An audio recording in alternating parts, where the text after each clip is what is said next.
Unexpected Contract Marriage Novel Audiobook. Chapter 1. We don't know who is the bastard.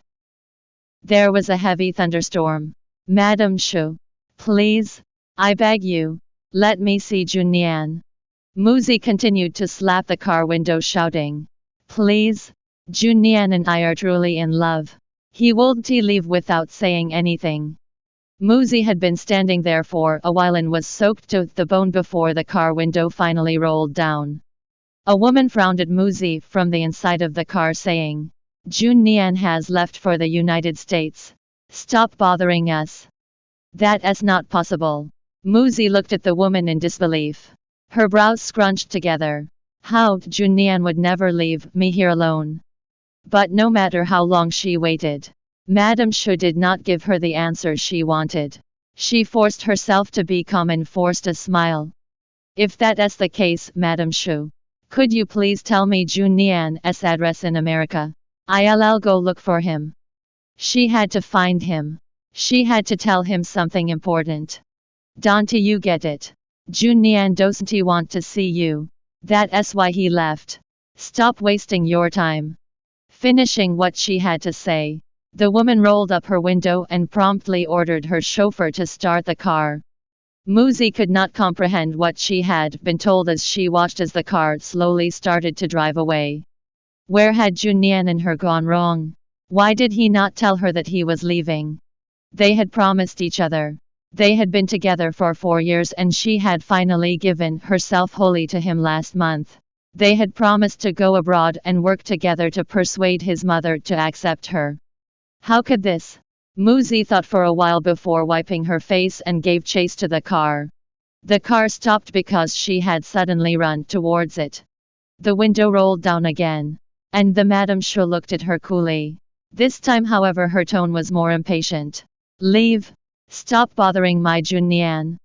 Madame Shu, I know of your objections towards Jinye and me. But please. Muzi bit her lip.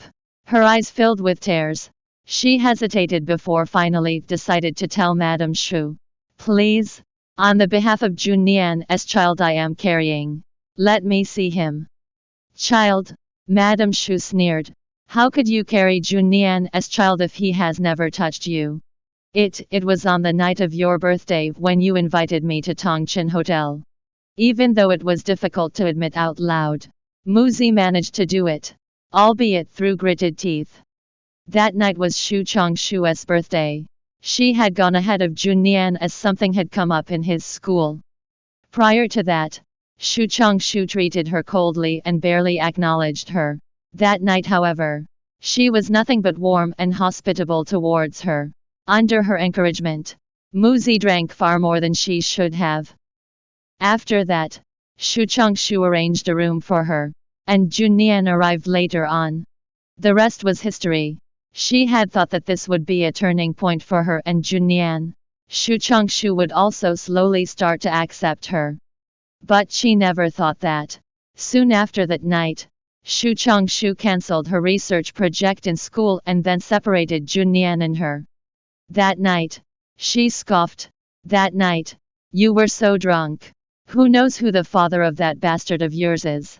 Jinye was busy the entire day at the lab and never made it to the hotel. If you don't believe me, you can check the security tapes. What? Muzi was stunned to hear this.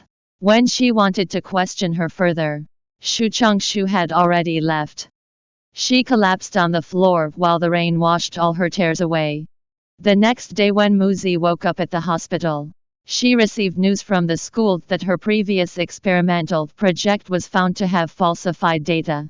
This caused a huge uproar as the drug had been released onto the market without going through proper regulations. Muzi was promptly fired.